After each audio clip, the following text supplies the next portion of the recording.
アリエクで購入した 200mm のディスクブレーキを10インチフロントタイヤに付けました。キャリパーとブラケットがセットでたったの6000円と格安。とってもよく止まり、見た目も良くなったんだけどね。この音は何でしょうか？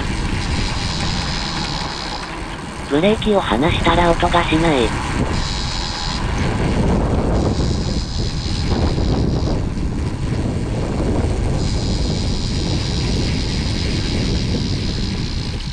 ブレーキをかけたら止まるまで音が鳴ります。